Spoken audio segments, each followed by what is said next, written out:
Your beliefs become words, words become actions, actions become habits, and habits determine where you go. This is the Motivation Factor Podcast. Hey friends, you're on the Motivation Factor Podcast. Michael Bain touching base with you. Guys, my heart is full. I just want to get right into this with you. Today we're going to talk about the learning curve.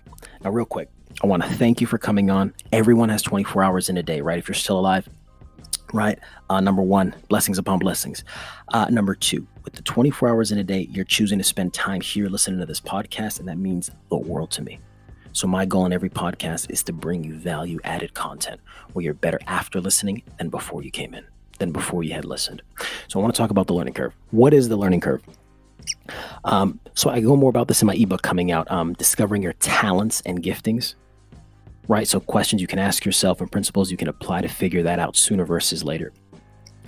So in the ebook, I talk about the learning curve, and there's basically three things you find in the learning curve. And it's where you have talents and ability, you have talents and giftings. And now you want to be able to perfect those. Right. So they were given to you, in my opinion, by God. Right. So that you can be blessed by that, but also blessed to be a blessing is the saying, how's the saying goes. So blessed to be a blessing, right? So not only do you increase from your giftings, right? And that those giftings and talents make room for you, whether personally, professionally, but also it helps other people out as well, where you're able to first be empowered, then go out and empower, right? So there's three things that I want to talk about, three specific things that you find in the learning curve. Number one, confidence. Number two, belief. Number three, purpose. I'm going to break these three down. Then there's also three key pieces of information needed while in the learning curve I'm going to break down. So stick around for that. Number one, let's define confidence. Confidence is the feeling or belief that one can rely on something or someone. I'm going to say it again. Confidence, feeling or belief that one can rely on something or someone. Who's that someone? It's you. Your confidence, your personal confidence, how you view yourself, that situation, that thing, increases in the learning curve. What's that something? That something is what you set out to do. Always keep in mind, you always want to start with the end in mind. That way, we're going to get into this too with the learning curve, it's not always easy. When you're learning something that you're unfamiliar with, you'll try it, you may fail, but the key is to adjust. You try, you fail, and you adjust. And real quick, something on failure. Failure's only failure when you quit, right?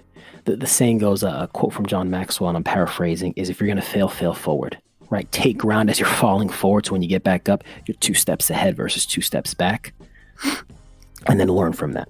So anyway, going from that confidence, right? So think about a time too, I just want to drive home this point about confidence, where you're a subject matter expert. There is something that you're confident, I'm sure there's many things you as a listener are confident about certain aspects of life or a subject matter, whether it's through experience, you gain confidence, whether it's through a teaching or training that you gain confidence, but either way, there are some things that you are confident yourself about.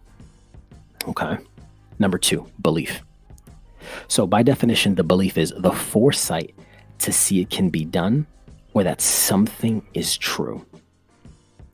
So the belief about something, another word for belief, we can talk a little bit about perspective. Belief is built, hear me, belief is built as you begin to master the skill set.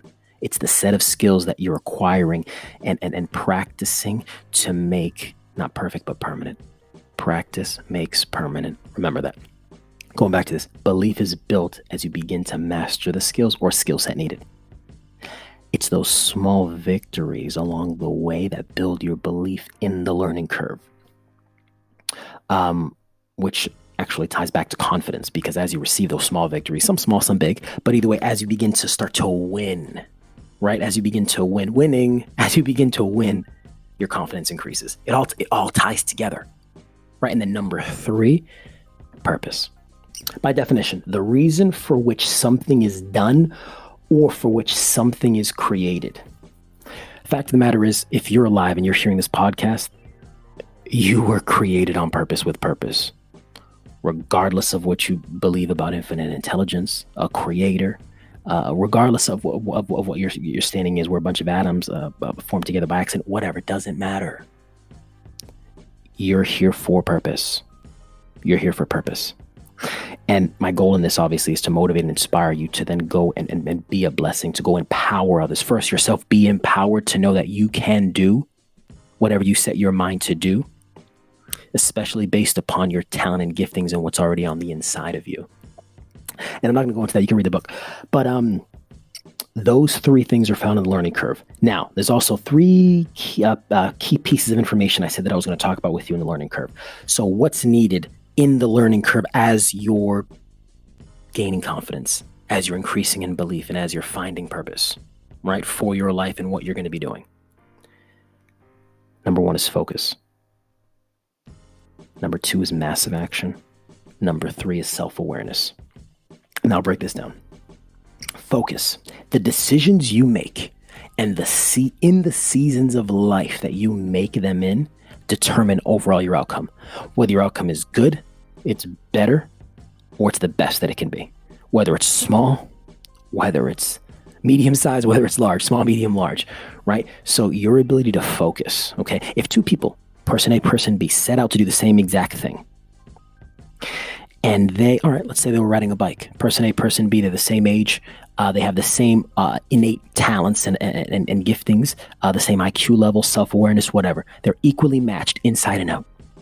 The person who focuses more and takes massive action and is self-aware during the process will learn to ride that bike. If all things are considered equal, by definition, by principle, will learn faster and be more efficient at it in a shorter period of time. So therefore, they cut down the learning curve. I'll break that down. So when it comes to focus, that actually helps to cut down the process of the learning curve. So what may take somebody, 3 to 6 months to learn this specific skill, whatever that skill is, could take you 1 to 2 months. Number one, I would ask you, why not? Why not? I would always challenge traditional thinking and ask why. Always. Right? I think for a lot of you, it's time to doubt your doubts. Let me throw that in there. It's time to doubt your doubts and what you're believing about yourself. If what you believe about yourself, it doesn't elicit positive emotion or empower you to be more than you thought you could be yesterday, you need to change your mindset. You need to shift and pivot your thinking. We can talk about neural pathways and how that's done with the power of words and affirmations at first going in your mind and going there mentally before you can go there physically, but later on down the road. So specifically, going back to focus, your ability to focus in large part determines how long you're in the learning curve. Couple that with massive action. I'll say it this way. There is no such thing as $1 million idea. Only $1 million action. I'm going to say it again and I'm going to try and prove it for you.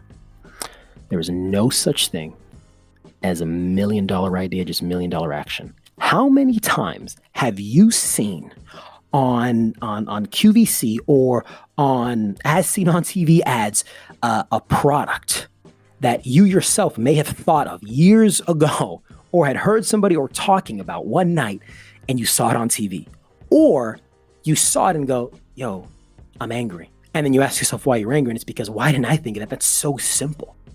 It happens all the time. Now, was it $1 million idea? They made it $1 million idea because they took $1 million action on it. What they do, they patent it. They developed the idea, put it on a piece of paper, 3D image, whatever, applied for a patent, and then sold it. Right? They took massive action. Right? I've heard it said the best ideas are formed and made and even developed in the shower, but they die right when you grab the towel because you don't take any action on it. Right? So the purpose, part of my podcast here and me trying to inspire and motivate is for you to take action, massive action, because part of massive action is tied to number 3, self-awareness. When you're taking action on what you originally set out to do and learn, right? Starting with the end in mind, you're self-aware about what's working. Day one, you take action and you get an outcome. It's either the outcome you desired or it's not. But if it's not the outcome you desired, by being self-aware, you're taking notes, you're being aware of the situation and the outcome you got. Okay, I'm not going to repeat that step again. I did 1, 2, and 3, and I didn't get number 4.